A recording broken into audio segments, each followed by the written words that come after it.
국민의힘이 새로운 비상대책위원회 출범에 속도를 내기로 의견을 모은 가운데 새 비대위 출범을 위한 전고위원회 소집을 거부한 서병수 국민의힘 전고기 의장이 결국 사의를 밝혔습니다.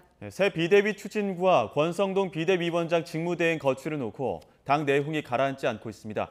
국회 취재기자 연결합니다. 조성호 기자. 네, 국회입니다. 네, 어제 의총 끝나고 가장 궁금했던 대목, 서병수 의장이 전국이 소집과 사회권을 갖고 있기 때문에 거취 표명 여부가 궁금했는데 결국 의장직 내려놓기로 했죠? 네, 서병수 의장은 오후 2시 국회에서 기자회견을 열고 사의를 밝혔습니다.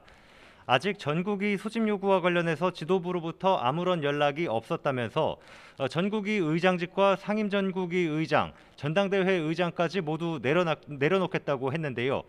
지도부 구성과 관련해 당대표 직무대행 체제로 가는 게 맞고 비대위 체제는 잘못이라는 자신의 일관된 주장을 관철하고 지도부에 부담을 주지 않기 위해 고심 끝에 내린 결정이라고 강조했습니다. 들어보시죠. 또다시 가처분이 인용이 된다라고 한다면 당은 걷잡을 수 없는 그런 혼란에 빠질 수 있지 않을 것인가.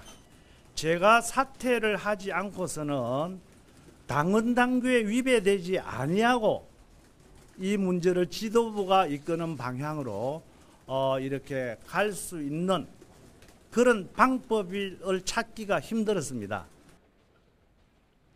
이에 대해 이준석 전 대표는 SNS에서 부당함에 대해 할 말을 하고 명확한 의사표현을 해준 서 의장에게 너무 큰 부담을 지운 것 같다며 죄송하고 마음이 아프다고 밝혔습니다.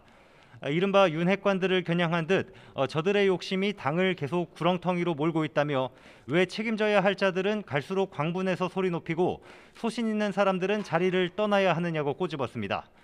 서 의장이 물러나면서 국민의힘은 윤두현 전국위 부의장이 사회권을 넘겨받는 방식으로 향후 절차를 진행해서 새 비대위를 출범하게 될 전망입니다.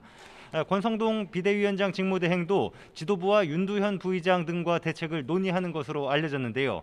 앞서 취재진과 만나 새 비대위 추진에 대한 당내 반발을 겨냥해서 적절한 태도가 아니라고 비판하면서 비대위 강행 의사를 재확인했습니다. 들어보시겠습니다. 두 차례 의원총회를 통해서 의원들의 총의를 모았기 때문에 총의를 따라주는 것이 당 구성원의 책무입니다. 밖에서 자꾸만 절대 다수의 의원들과 다른 목소리를 내는 것은 적절한 태도가 아닙니다. 당 내홍이 지속되는 가운데 핵심 윤핵관으로 꼽히는 장제원 의원은 SNS에 글을 올려 앞으로 윤석열 정부에서 자신은 어떤 임명직 공직도 맡지 않겠다고 말했습니다. 최근 당의 혼란상에 대해 여당 중진이자 인수위 시절 당선인 비서실장을 지낸 사람으로서 무한 책임을 느낀다면서 앞으로 개파 활동으로 비칠 수 있는 모임이나 활동도 일절하지 않겠다고 덧붙였습니다. 네, 민주당 이재명 대표 취임 사흘째 권성동 직무대행과 첫 대면을 했는데 덕담을 주고받는가 했더니 현안을 놓고 신경전이 오갔죠. 네, 이재명 대표는 오늘 오전 김진표 국회의장을 예방한 데 이어서 국민의힘 권성동 직무대행도 만나 취임 인사를 했습니다. 이 대표와 권성동 직무대행은 중앙대 법대 동문으로 사법시험 공부를 함께 하기도 한 인연이 깊은 사이인데요. 화기애애하게 덕담을 주고받고 지난 대선 때 공통 공약을 추진하자고 한 목소리를 내면서도 여야가 줄다리기를 이어가는 종합부동산세 완화 문제와 정부 예산안을 놓고는 신경전을 주고받았습니다. 들어보시죠. 1주택자 종부세 완화하겠다고 우리 대표께서 후보 시절에 이렇게 공약을 하셨는데 지금 협상이 진행 중에 있습니다. 원내대표께서 지나치게 과도한 그 욕심을 내지 마시고요. 적절한 선에서 잘 처리되길 바랍니다. 근데 이번에 보니까 예산안에서 우리 서민들용 영구 임대주택 예산을 5조 6천억이나 삭감해버렸다는데 그렇게 하면 그분들 어디 갈 데가 없잖아요. 생각해 봐 주시고요. 시비 과정에서 네. 또 야당이 문제 제기를 하면은 논의하도록 그렇게 하겠습니다. 앞서 이 대표는 두 번째로 주재한 최고위원 회의에서도 정부가 서민에 대한 예산을 늘리지는 못할 망정 상상할 수 없을 정도로 삭감했다며 비정한 예산이라고 날을 세우기도 했습니다. 주요 정무직 당직자 인선도 발표했습니다.